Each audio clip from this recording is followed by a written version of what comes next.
Welcome back to trucky stories.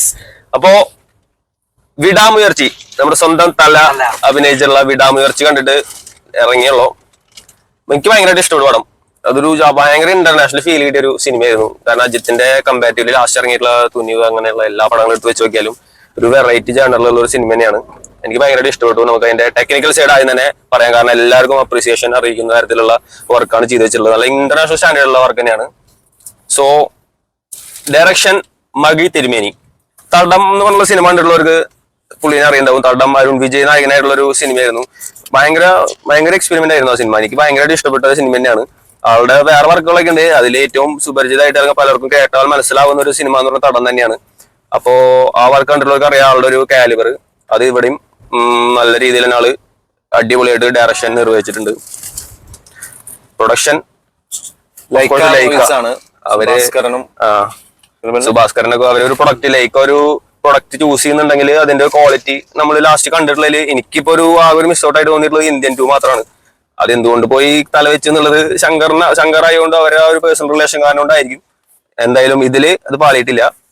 ഇറക്കിയ പൈസ വസൂലാക്കിയിട്ടുണ്ട്. Music and background score Anirudh തന്നെയാണ്. അടിപൊളിയായിട്ടുണ്ട്.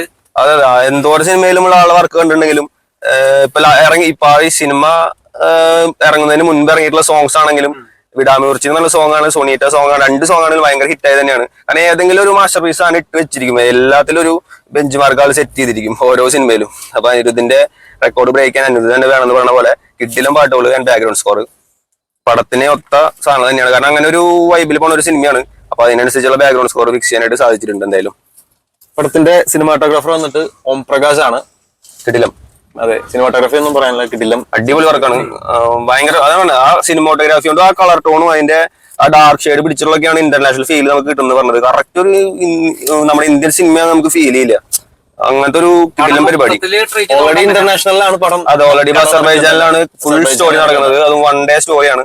ഇടയിൽ ചില ഫ്ലാഷ് ബാക്സ് കാണിക്കുന്നല്ലാതെ ഒരു ദിവസം നടക്കുന്ന കഥയാണ്. അതും അസർബൈജാൻ പോലെ ഒരു സ്ഥലത്ത് ലൊക്കേറ്റ് ചെയ്യുമ്പോൾ സിനിമയുടെ ടോൺ തന്നെ മാറാണ്. അപ്പൊ അത് അടിപൊളിയായിട്ട് നമുക്ക് കാഴ്ചക്കാരിലേക്ക് എത്തിക്കാനായിട്ട് സിനിമാറ്റോഗ്രാഫി അതുപോലെ തന്നെ എഡിറ്റിംഗ് ശ്രീകാന്ത് പുള്ളി കിടിലനായിട്ടുണ്ട്. ഒരുപാട് സാധാരണ നമുക്കിപ്പോ അജിത് സിനിമകളിലെ പോലെ അല്ലെങ്കിൽ ഫൈറ്റ് സീക്വൻസിലൊക്കെ വരുന്ന പോലെ കുറെ കട്ട് ഷോട്ട്സ് കാരണം ഇത് ക്ലോസപ്പ് വെച്ചിട്ടുള്ള ഫൈറ്റ് ആണ് കൂടുതലും ചെയ്തിട്ടുള്ളത്. ഫൈറ്റ് പറഞ്ഞപ്പോഴാണ് സുപ്രീം സുന്ദറാണ് ഫൈറ്റ് ചെയ്തിട്ടുള്ളത്. കിടിലൻ വർക്കായിരുന്നു. അത് അയ്യപ്പനും കോശിക്കൊക്കെ നാഷണൽ അവാർഡ് കിട്ടിയിട്ടുള്ള പുള്ളിയാണ്, അറിയുന്നുണ്ടായിരിക്കും. അടിപൊളി വർക്കാണ്. അതിനൊത്തൊക്കെ സിനിമാറ്റോഗ്രാഫി രണ്ടും കൂടി മിക്സ് ആയപ്പോ അടിപൊളി ഒരു പ്രൊഡക്റ്റ് തന്നെയാണ് ഔട്ട്കം ആയിട്ട് നമുക്ക് കിട്ടിയിട്ടുള്ളത്. കിടിലം പടം. വണ്ടികളുടെ കേസ് പിന്നെ പറയണ്ട. ഓരോ ഗിയർ ഷിഫ്റ്റ് ചെയ്യണത് അല്ലെങ്കിൽ ഒരു ക്ലച്ച് ഓടുന്നത് ആക്സിഡന്റ് കൊടുക്കുന്നതൊക്കെ അത്രയും ഭംഗിയായിട്ട് അത്രയും ബ്യൂട്ടിഫുൾ ആയിട്ട് എടുത്തിട്ടുണ്ട്. കാരണം പടം നമ്മുടെ തലയുടെ പടമാണ്. ആളും കാറുകളും തമ്മിലുള്ള ബന്ധം എന്ന് പറയുന്നത് ഇന്ത്യൻ സിനിമയിലുള്ള എല്ലാവർക്കും അറിയുന്നതാണ്. സോ അത് അത്ര അടിപൊളിയായിട്ട് പടത്തിലും ചെയ്യാനായിട്ട് യൂസ് ചെയ്തിട്ടുണ്ട്. കൂടുതലും പിന്നെ റോഡിലും കാറിലും തന്നെയാണ് സിനിമ നടന്നുകൊണ്ടിരിക്കുന്നത്. പിന്നെ കുറച്ച് സീക്വൻസിൽ മാത്രമാണ് ഈ ഒരു ഫാക്ടറി ഭാഗത്തേക്കും കാര്യങ്ങളൊക്കെ ആയിട്ട് സിനിമ മൂവ് ചെയ്യുന്നത്. ബാക്കിയൊക്കെ ഓൾമോസ്റ്റ് ടൈമും കാറിൽ തന്നെയാണ്. ടെക്നിക്കൽ സൈഡ് പറയുമ്പോൾ എല്ലാം ക്വാളിറ്റി വർക്ക് തന്നെയാണ്. അതെ, കിടിലം പരിപാടികൾ തന്നെയാണ്. അതെന്ന് വെച്ചാൽ നമുക്കത് ഓരോ ബെസ്റ്റ് ഷോട്ട് മൊത്തം നമുക്ക് മനസ്സിലാവും പടത്തിന്റെ ക്വാളിറ്റി. കാരണം എല്ലാം വർക്ക് ചെയ്തിട്ടുള്ള എല്ലാവരും എഡിറ്റിംഗ് മൊത്തം എല്ലാ കാര്യങ്ങളും കോസ്റ്റ്യൂം ഡിസൈനിങ് അടക്കം അടിപൊളിയായിട്ട് പരിപാടിയാണ് ചെയ്തിട്ടുള്ളത്. നമുക്ക് കാസ്റ്റിലേക്ക് നോക്കുകയാണെങ്കിൽ അജിത്ത് തന്നെയാണ് മെയിൻ ക്യാരക്ടറായിട്ട് കൂടുതൽ സ്ക്രീൻ പ്രസൻസ് ആയിട്ട് നിൽക്കുന്നത്. അജിത്ത് തന്നെയാണ്. ഫുൾ സ്ക്രീനിൽ അജിത്ത് ഉണ്ട്. അതെ, പിന്നെ തൃഷ അജിത്തിന്റെ വൈഫായിട്ടാണ്. ട്രെയിലർ കണ്ടിട്ടുള്ളവർക്ക് മനസ്സിലായിട്ടുണ്ടാവും. പിന്നെ നമുക്ക് അതിലുള്ളത് നമ്മുടെ സ്വന്തം ആക്ഷൻ ഹീറോ അർജുനാണ്. അർജുൻ ഒരു കിടിലൻ ക്യാരക്ടറാണ്. പേരായിട്ട് വരുന്ന റെജീന, അവളും അടിപൊളിയായിട്ടുണ്ട്.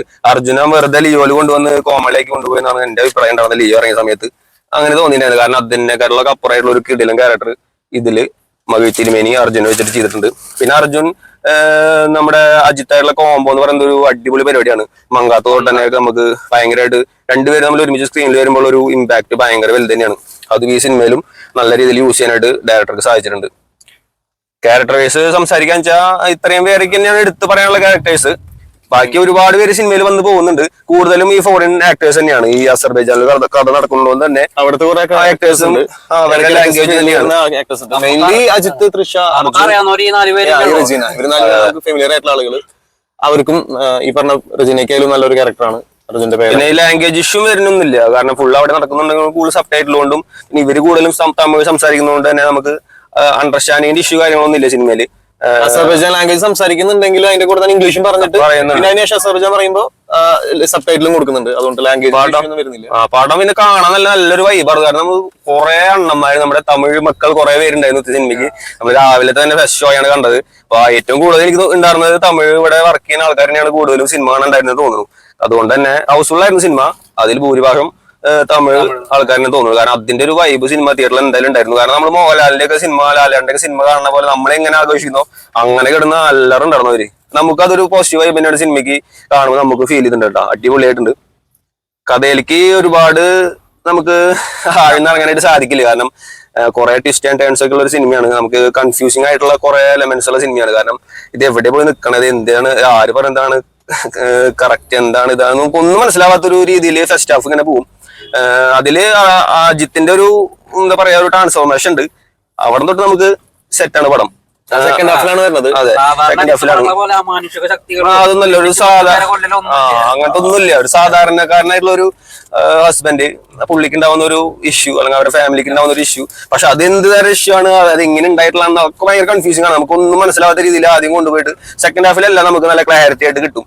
അത് നല്ല കൺവിൻസിംഗ് ആയിട്ടാണ് എനിക്ക് ഫീൽ ചെയ്തിട്ടുള്ളത് പേഴ്സണലി. കാരണം അതൊരു ഓവറായിട്ടുള്ള ഇങ്ങനെയൊക്കെ ഉണ്ടാവും, ഇങ്ങനത്തെ സംഭവം ഉണ്ടാവും എന്നൊന്നും ചിന്തിക്കാനുള്ള സമയം കിട്ടിയില്ല. കാരണം അത്രയും ക്വാളിറ്റിയിലെ സാധനം അവര് ഔട്ട്കം നമുക്ക് തന്നിട്ടുണ്ട്. എനിക്ക് പേഴ്സണലി അങ്ങനെ ഫീൽ ചെയ്തിട്ടുള്ളത്. എനിക്ക് ഭയങ്കരമായിട്ട് പടം കണക്ട് ആയിട്ടുണ്ട്, ഭയങ്കരമായിട്ട് ഇഷ്ടപ്പെട്ടു. പടം ഈ പറയുമ്പോൾ ഒരു ഇമോഷണൽ കണക്ട് ചെയ്യുന്ന ഒരു പടമാണ്. ത്രില്ലർ ജോണറിൽ വരുന്ന ഒരു പടം. മെയിൻലി ഇവരുടെ ഒരു അതിനനുസരിച്ച് അത് കാണിക്കുന്നുണ്ട്. ഫസ്റ്റ് 20 മിനിറ്റ്സ് വരെ ലവ് ലൈഫും. സോ അങ്ങനെ ഒരു സംഭവത്തിന് കൺവിൻസിംഗ് ആയിട്ട്, അതെ അതെ, അതുകൊണ്ട് തന്നെ അത് കൺവിൻസിംഗ് ആണ്. ആ ഒരു റിലേഷൻ ഇത്രയും ബോണ്ടിങ് ആവാനോ അല്ലെങ്കിൽ ഈ സിറ്റുവേഷനിൽ ഈ നടക്കുന്ന കാര്യങ്ങളൊക്കെ ഇത്രയും സംഭവിക്കുക അല്ലെങ്കിൽ ഹസ്ബൻഡ് ഇങ്ങനെ ചെയ്യുമെന്നൊക്കെ നോക്കുമ്പോൾ ആണ് അത് കൺവിൻസ് ചെയ്യാനായിട്ട് ഡയറക്ടർക്കും അല്ലെങ്കിൽ സ്റ്റോറിക്കും സാധിച്ചിട്ടുണ്ട്. സ്ക്രിപ്റ്റും മകി തിരുമേനിയാണ് കിട്ടില്ലൻ കൺവിൻസിംഗ് ആയിട്ടുള്ള ഒരു സ്ക്രിപ്റ്റ് ആൻഡ് ക്ലൈമാക്സ്. ടോട്ടലി പടം അടിപൊളി പടമാണ്. ഞങ്ങൾക്ക് ഭയങ്കരമായിട്ട് ഇഷ്ടപ്പെട്ടു. ഞാൻ അജിത്തിന്റെ പടങ്ങൾ തിയേറ്ററിൽ ആദ്യമായിട്ടാണ് സത്യം പറഞ്ഞാൽ ഫുൾ ആയിട്ട് ഒരു പടം കാണുന്നത്. എനിക്ക് സത്യം പറഞ്ഞാൽ ലാഗ് ഒക്കെ തോന്നിയിരുന്നു ഫസ്റ്റ് ഹാഫിലൊക്കെ. പക്ഷെ കണ്ടിരിക്കാനുള്ള പടമുണ്ട്. നമുക്ക് കുറ്റം പറയാനായിട്ടൊന്നും തോന്നുന്നില്ല. നല്ല പടം തന്നെയാണ്. ലാഗ് തോന്നി, അതാ പടത്തിന്റെ ജോണർ എങ്ങനെയാണല്ലോ, അതുകൊണ്ടായിരിക്കാം. ഈ സ്ക്രീനിൽ ഫുൾ ടൈം ഇവരെ കാണുന്നു, ഇവരുടെ ഓരോ ഇതുകളാണ്, ഇമോഷൻസ് ആണ് കൂടുതലും കാണിച്ചു പോകുന്നത്. അതിന്റേതായിട്ടുള്ള ലാഗ് ആയിരിക്കാം. ഞാനും അജിത്തിന്റെ പെർഫോമൻസ് ഇങ്ങനെ കാണുന്നത് കൊമേഡിയും കാര്യങ്ങളൊക്കെയാണ് ഉണ്ടാവുക. ഇതില് ആക്ട് ചെയ്യാനായിട്ട് നല്ല സ്പേസ് കിട്ടിയിട്ടുണ്ട് പടത്തില്. അവരുടെ ഇമോഷൻസ് അജിത്തിന്റെ മുഖത്ത് ഇങ്ങനെ മിനിമമായിട്ട് കാണാൻ പറ്റും. അതൊക്കെ നമുക്ക് ഭയങ്കരമായിട്ട് കണക്ട് ആവുകയും ചെയ്യും. കാരണം അങ്ങനെ ഒരു സ്റ്റോറി ലൈനിലാണ് സിനിമ പോകുന്നത്. സോ എന്തായാലും തിയേറ്ററിൽ പോയിട്ട് എൻജോയ് ചെയ്യാൻ പറ്റുന്ന ഒരു നല്ല സിനിമ തന്നെയാണ്.